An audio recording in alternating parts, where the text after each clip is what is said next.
আসসালামু আলাইকুম ওয়া রাহমাতুল্লাহ। সুধী দর্শক, দেশের প্রধান প্রধান জাতীয় দৈনিক পত্রিকার শিরোনামে স্থান করে নেওয়া আন্তর্জাতিক খবরগুলোর মধ্যে যা যা থাকছে।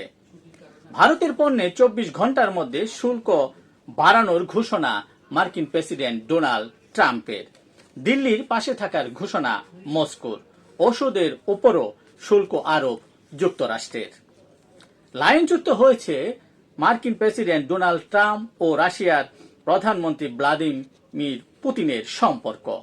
যুক্তরাষ্ট্রের সঙ্গে থাকা পরমাণু চুক্তি থেকে বেরিয়ে গেল রাশিয়া। টেক্সাসের ডেমোক্র্যাটদের বিরুদ্ধে গ্রেপ্তারি পরোয়ানা জারি করেছে অঙ্গরাজ্যটির গভর্নর। পুরো গাজা দখলে নেওয়ার পরিকল্পনা নেতানিয়াহুর। গাজা সীমান্তে 22,000 ত্রাণবাহী ট্রাক আটকে রেখেছে ইসরায়েল। একদিনে নিহত 94, মোট প্রাণহানি 61,000 ছুঁই ছুঁই। রুশ ড্রোনে ভারতীয় সরঞ্জাম পাওয়ার দাবি ইউক্রেনের।